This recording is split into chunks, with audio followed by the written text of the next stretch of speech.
பொங்கல் பண்டிகையை முன்னிட்டு பொங்கல் பரிசோடு சிறப்பு தொகுப்பாக 1000 ரூபாய் வழங்கப்படும் என்ற அறிவிப்பு தமிழக அரசு வெளியிட்டிருந்தது. இதனை அடுத்து அனைவருக்கும் அனைத்து குடும்ப அட்டைதாரர்களுக்கும் 1000 ரூபாய் வழங்குவது கூடாது என்று கோரி உயர்நீதிமன்றத்தில் வழக்கு தொடுக்கப்பட்டிருந்தது. இதையடுத்து அந்த உத்தரவிற்கு இடைக்கால தடை பிறப்பிக்கப்பட்டிருந்தது.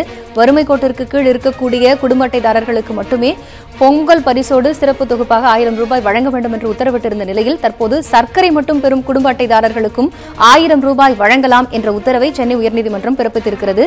தமிழக அரசு தொடுத்த மேல்முறையீட்டு மனுவை ஏற்று தற்போது உயர்நீதிமன்றம் இந்த உத்தரவை பிறப்பித்திருக்கிறது. கூடுதல் தகவல்களோடு செய்தியாளர் மதன் இணைப்பில் இருக்கிறார். அவரிடம் பேசலாம். மதன், தற்போது சர்க்கரை மட்டும் பெறக்கூடிய குடும்ப அட்டைதாரர்களுக்கும் 1000 ரூபாய் பரிசு தொகை வழங்கலாம் என்று உயர்நீதிமன்றம் உத்தரவிட்டிருக்கிறது. தமிழக அரசோட மேல்முறையீட்டு மனுவை ஏற்று விவரங்கள் என்ன? கண்டிப்பாக நன்றி. அதாவது பொங்கல் பண்டிகையொட்டி தமிழகத்தில் உள்ள அனைத்து ரேஷன் கார்டு உரிமையாளருக்கும் 1000 ரூபாய் பரிசு வழங்கப்படும் என்று இந்த ஆண்டு அறிவிக்கப்பட்டுள்ளது. இதுவரைக்கும் இவ்வளவு தொகை அறிவிக்கப்பட்ட நிலையில் இந்த ஆண்டு இது போன்ற 1000 ரூபாய் அறிவிக்கப்பட்டிருக்கிறது.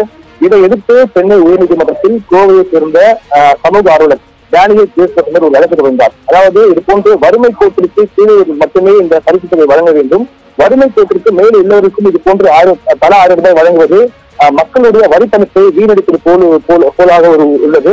எனவே இந்த ஒரு அரசாணைக்கு தடை விதிக்க வேண்டும், அனைவருக்கும் வழங்கக்கூடாது என்று அவர் தரப்பில் வாதம் முன்வைக்கப்பட்டது.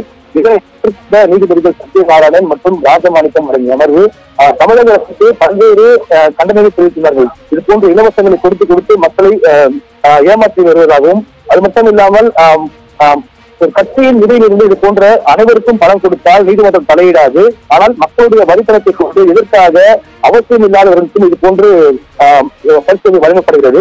அது மட்டும் இல்லாமல் இந்த திட்டமானது இப்போ பரிசு தொகையானது எங்களுக்கு போன்ற நீதிபதிகள், வழக்கறிஞர்கள், உயர் அதிகாரிகளுக்கும் வழங்கப்படுகிறது. எதற்காக எங்களுக்கு இது போன்று அவசியமா என்ற கேள்வி எழுப்பினார்கள். அது மட்டும் இல்லாமல் இது போன்ற வறுமை கோட்டிற்கு மேலுள்ளவர்களுக்கு அதாவது NPSS மற்றும் NPHS ஆகிய இது போன்ற கார்டுகள் வைத்துள்ள உரிமையாளருக்கு 1000 ரூபாய் பரிசு தொகை வழங்கக்கூடாது என்றும் ஒரு தடை உத்தரவு பிறப்பித்திருந்தார்கள். இந்த தடை உத்தரவை மறுபரிசீலனை செய்ய வேண்டும், அந்த உத்தரவில் திருத்தம் கொண்டு வர வேண்டும் என்று கோரி தமிழக தரப்பில் ஒரு சீராய்வு மனு தாக்கல் செய்யப்பட்டது. அந்த மனுவானது மீண்டும் அதே நீதிபதிகள் சத்யநாராயணன் மற்றும் ராஜமாணிக்கம் அடங்கிய அமர்வு முன்பு விசாரணை கொண்டது.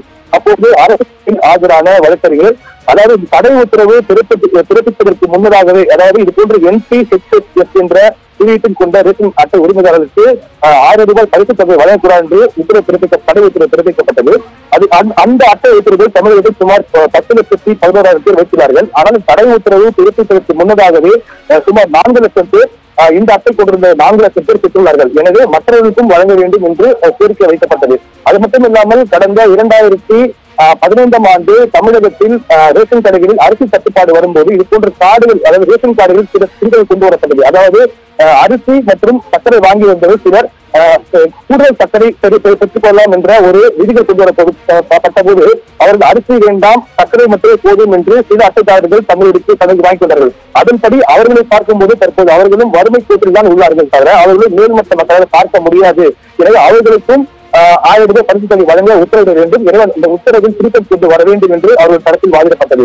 இதனை கேட்ட நீதிபதிகள் அதாவது ஏற்கனவே ஒரு சிலர் சொன்னபடி, அதாவது இந்த உத்தரவால் சட்டம் ஒழுங்கு பிரச்சனை ஏற்படுகிறது, அது மட்டும் இல்லாமல் தடை உத்தரவுக்கு முன்னரே சிலர் வாங்கிவிட்டார்கள் என்ற காரணத்தை ஏற்றுக்கொள்ள முடியாது. இருந்தாலும் இந்த அட்டை வைத்திருப்பவர்களும் வறுமை கோட்டில் தான் உள்ளார்கள் என்ற ஒரே ஒரு அடிப்படையில் மட்டுமே தற்போது அவர்களுக்கு அந்த உத்தரவு விலக்களித்து, அதாவது அவர்களும் பரிசு தொகையாக 1000 ரூபாய் பெற்றுக் கொள்ளலாம் என்று ஏற்கனவே குறிப்பிட்ட உத்தரவை திருத்தம் செய்துள்ளார்கள்.